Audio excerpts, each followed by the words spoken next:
હાલો મિત્રો, જય માતાજી। તો નવી સ્ટોરી વિડીયોમાં તમારું સ્વાગત છે। વિડીયો સારો લાગે તો લાઈક, ચેનલને સબસ્ક્રાઇબ કરવાનું ભૂલતા નહીં અને કમેન્ટમાં જય માતાજી લખવાનું પણ ભૂલતા નહીં। તો શરૂ કરીએ છીએ આજની નવી સ્ટોરી વિડીયો। અનાદિક કાળમાં જ્યારે અધર્મી અને અંધકાર પૃથ્વી પર વધવા લાગ્યા ત્યારે દેવતાઓ ચિંતિત થઈ ગયા।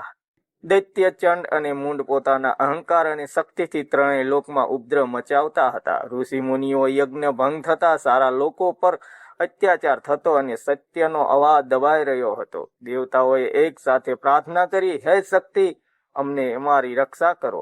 ત્યારે દેવી શક્તિએ ભયાનક અને પ્રચંડ સ્વરૂપ ધારણ કર્યું। તે સ્વરૂપ જ ચામુંડા તરીકે પ્રગટ થયું। માતાના ચહેરા પર તેજસ્વી પ્રકાશ, આંખોમાં અગ્નિ સમાન જળવાળા અને હાથમાં ત્રિશુલ, ખંડન અને કપાલ હતા। આ સ્વરૂપ કરુણા પણ પ્રતીક હતું અને દુષ્ટોના નાશ પણ। ચંડ અને મૂંડનો અહંકાર। ચંડ અને મૂંડ ને ખબર પડી કે કોઈ દિવ્ય શક્તિ તેમના વિરુદ્ધ ઊભી થઈ છે। ત્યાં તેઓ હસ્યા અને કહ્યું, આ દુનિયામાં અમને હરાવવાનો કોઈ જન્મ્યો નથી। તેઓ વિશાળ સૈન્ય લઈને યુદ્ધ માટે નીકળ્યા। ધરતી ધ્રુજવા ઉઠી, આકાશ ગરજવા લાગ્યું।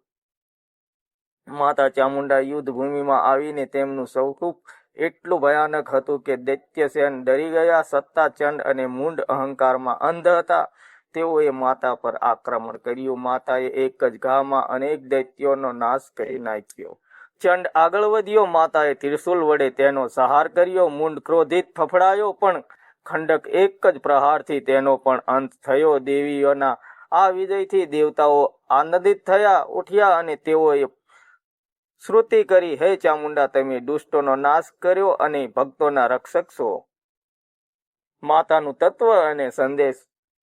ચામુંડા માત્ર ભયાનક સ્વરૂપ નથી, પરંતુ જીવનમાં રહેલા ચંડ અને મૂંડ અહંકાર અને અવિદ્યાના નાશનું પ્રતીક છે। જ્યારે માણસ પોતાના અંદરના અહંકાર, ક્રોધ અને લાલચને જીતે છે ત્યારે તે સાચી ભક્તિનો અનુભવ કરે છે। માતા શીખવે છે કે સત્યનો માર્ગ ચાલો, ભલે મુશ્કેલ આવે। અહંકારનો ત્યાગ કરો। ભક્તિ અને વિશ્વાસથી બધું શક્ય। એક જ ભક્તિની વાર્તા। એક નાનકડા ગામના ગરીબ વૃદ્ધા રહેતી હતી। તેના પાસે કંઈક ન હતું, પણ ચામુંડા માતા પર અડલ વિશ્વાસ હતો। દરરોજ તે માટીના દીવા પ્રગટાવતી, માતાનું નામ જપતી। એક દિવસ ગામમાં ભારે દુષ્કાળ પડ્યો। લોકો નિરાશ થયા। વૃદ્ધે કહ્યું, માતા પર વિશ્વાસ રાખો। તે રાત્રે વૃદ્ધને સપનું આવ્યું। માતાએ આશીર્વાદ આપ્યો। બીજા દિવસે ગામમાં વરસાદ વરસ્યો, પાક સારો થયો। લોકો સમજી ગયા કે સાચી ભક્તિમાં અદ્ભુત શક્તિ છે। ઉપાસના અને મહિમા। ચામુંડા માતાના મંદિરના ભારતભરમાં ખાસ કરીને અને પ્રસિદ્ધ છે। ભક્તો ત્યાં જઈને આરતી કરે છે, નાળિયેર ચડાવે છે અને માતાનું સ્મરણ કરે છે। માતા ચામુંડા જીવનમાં હિંમત, શક્તિ અને આત્મવિશ્વાસ આપે છે।